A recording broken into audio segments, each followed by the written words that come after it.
Now to more breaking news. The Wisconsin Assembly is on the floor right now debating a bill that could dramatically help Milwaukee's financial budget problems. You're looking at a live picture from Madison. The bill would increase shared revenue, money that the state gives back to the city, and for the first time allow the city to raise the sales tax. That money could be used to offset future pension obligations. Now, we are hearing a lot about the city's pension crisis and what it means for city workers and city taxpayers and services.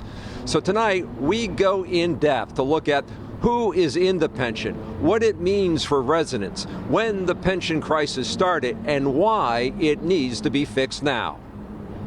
To understand the city's pension obligations, we stop by the jobs fair at the Greater Milwaukee Urban League, where Athena Turner is looking for a good-paying job with benefits. Yes, that is important for me right now because I do have a family. One of the benefits of working for the city of Milwaukee is its pension. Its biggest financial obligation is to firefighters and police officers. But the cost of those benefits earned by public safety workers for their years of service to the city has soared in recent years. Is it hyperbole to say that Milwaukee is heading off a fiscal cliff if something isn't done? It is certainly not hyperbole. Rob Hankin isn't a pension expert, but he sure understands Milwaukee's pension problem. He has written about it extensively for the Wisconsin Policy Forum.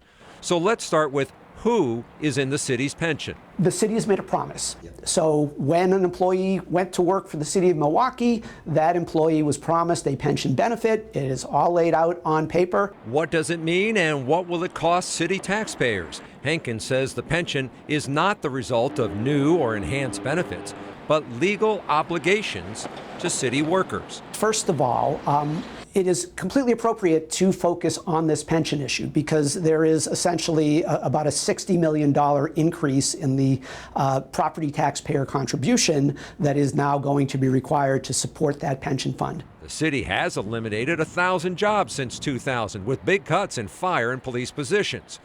When did the fiscal crisis begin? We put out a report in the fall of 2009, ringing alarm bells. The problem started when investment returns on the city's pension funds dropped during uncertain economic times in the late 2000s. That forced the city to make up the difference with stagnant shared revenue and property taxes. But it eventually wasn't enough. The city just has not been able to see its revenues increase at the pace that would be required to maintain all existing services and, again, pay these obligations for its employees and retirees. The city has been able to postpone the fiscal cliff until 2025 thanks to some federal COVID dollars and pre-planning, which gets us to the why part of our story, why the city needs to fix it now.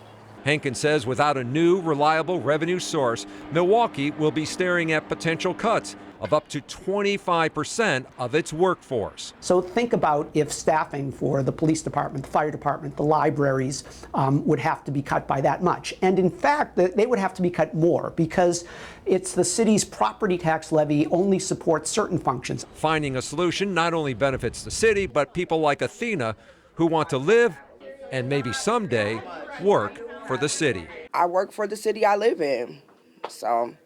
You would like that? I would love that. Now, Hankin says it all comes down to funding core services, and the only way that can be done is by finding a funding fix to the city's pension obligations. And how that happens, as we just pointed out, being debated right now in Madison.